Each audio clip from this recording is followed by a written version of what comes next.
قرآن مجید ایک ایسی کتاب جس نے تاریخ کا دھارا موڑ دیا اور آج بھی 1.5 ارب سے زیادہ لوگوں کی زندگیوں کا مرکز ہے۔ لیکن ایک سوال جو ہمیشہ سے پوچھا جاتا رہا ہے وہ یہ ہے کہ آخر اس کا مصنف کون ہے؟ آج کی اس نشست میں ہم اسی سوال کی گہرائی میں اتریں گے اور ماخذ کی روشنی میں اس کے الہامی ہونے کے 5 بڑے دلائل پر نظر ڈالیں گے۔ تو بنیادی سوال یہی ہے، قرآن کس نے لکھا؟ کیا یہ کسی انسان کی تخلیق ہے یا پھر یہ واقعی خدا کا کلام ہے؟ یہ صرف ایک مذہبی سوال نہیں بلکہ یہ تاریخ اور انسانی فکر کو سمجھنے کی ایک کوشش بھی ہے۔ آئیے اس کے دونوں ممکنہ جوابات کو دیکھتے ہیں۔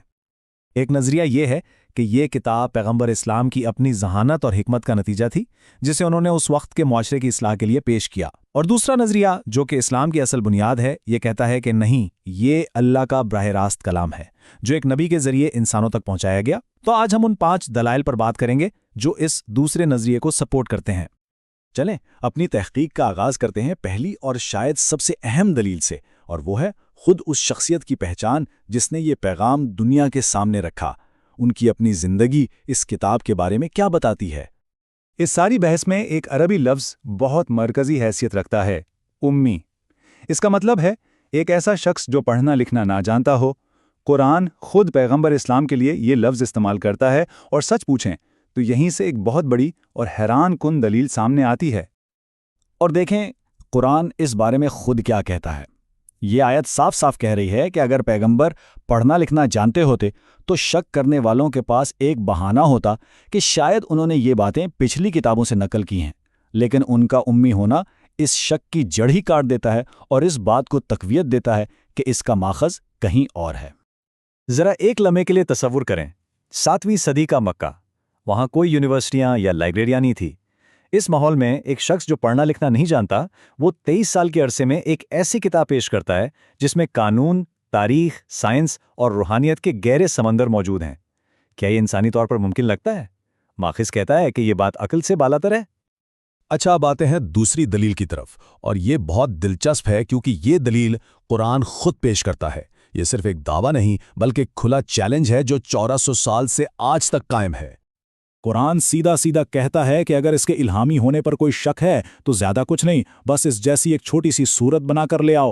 اور یہ چیلنج صرف الفاظ کا نہیں بلکہ اس جیسی گہرائی، حکمت اور اثر پیدا کرنے کا ہے۔ اور پھر اس چیلنج کو مزید بڑھا دیا جاتا ہے۔ یہاں کہا جا رہا ہے کہ صرف انسان ہی نہیں بلکہ اگر تمام جنات اور انسان مل کر بھی اکٹھے ہو جائیں، ایک دوسرے کی مدد بھی کریں، تب بھی وہ اس جیسا کلام نہیں بنا سکتے۔ یہ ایک ایسا دعویٰ ہے جو اپنے ماخذ پر غیر معمولی اعتماد کو ظاہر کرتا ہے۔ 1400 سال سے زیادہ کا عرصہ بیت گیا۔ عرب جنہیں اپنی زبان پر فخر تھا سے لے کر آج تک کے بڑے بڑے ادیب، شاعر اور دانشور، کوئی بھی اس چیلنج کو قبول نہیں کر سکا۔ یہ جو صدیوں کی خاموشی ہے نا، یہ خود ایک بہت بڑا جواب ہے۔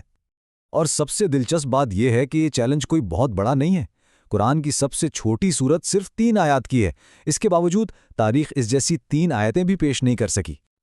چلیں اب ذرا اس کتاب کے متن کے اندر جھانکتے ہیں اور اس کے مصنف کی نفسیات کو سمجھنے کی کوشش کرتے ہیں۔ اگر یہ کتاب کسی انسان نے لکھی ہوتی تو اس کا انداز کیسا ہوتا؟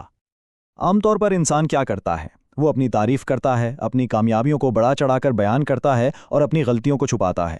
لیکن قرآن میں ہمیں اس کے بالکل الٹ نظر آتا ہے۔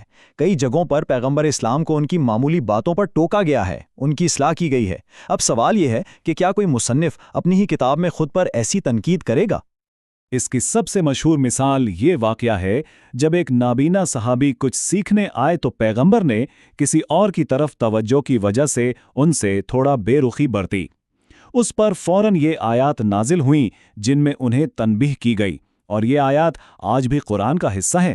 کیا کوئی انسان اپنی ایسی غلطی کو رہتی دنیا تک کے لیے ریکارڈ پر لانا چاہے گا؟ یہ اس بات کا ثبوت ہے کہ پیغام دینے والا کوئی اور تھا اور پہنچانے والے کوئی اور۔ اور آخر میں آئیے اس بات پر غور کریں کہ یہ پیغام ہم تک پہنچا کیسے۔ اس کے نازل ہونے اور ریکارڈ ہونے کا جو طریقہ بتایا گیا ہے وہ خود اس کے ماخذ کے بارے میں بہت کچھ بتا دیتا ہے۔ اسلامی عقیدے کے مطابق وحی کا ایک بہت واضح سلسلہ ہے، یعنی اصل ماخذ اللہ ہے۔ وہاں سے پیغام فرشتے جبرائیل لے کر آتے ہیں، وہ پیغمبر محمد تک پہنچاتے ہیں اور پیغمبر اسے اپنے صحابہ کو لکھوا دیتے ہیں۔ اس پورے عمل میں مصنف، پیغام رساں اور لکھنے والے کے کردار بالکل الگ الگ اور واضح ہیں۔ اور اس بات کی تصدیق قرآن خود بھی کرتا ہے۔ یہاں صاف بتایا جا رہا ہے کہ یہ پیغام فرشتہ جبرائیل کے ذریعے پیغمبر کے دل پر اتارا گیا۔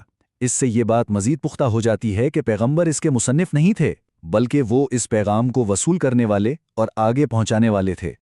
تو جب ہم ان تمام ٹکڑوں کو ایک ساتھ جوڑتے ہیں، ایک ان پڑھ پیغمبر، ایک ایسا چیلنج جس کا آج تک جواب نہیں، ایک ایسا متن جو خود اپنے پیغام رساں کی اصلاح کرتا ہے، اور وحی کا ایک واضح الہامی سلسلہ، تو ایک ہی تصویر بنتی ہے کہ یہ کتاب کسی انسانی کوشش کا نتیجہ نہیں ہو سکتی۔ لیکن یہ دلائل تو صرف کہانی کا ایک حصہ ہے۔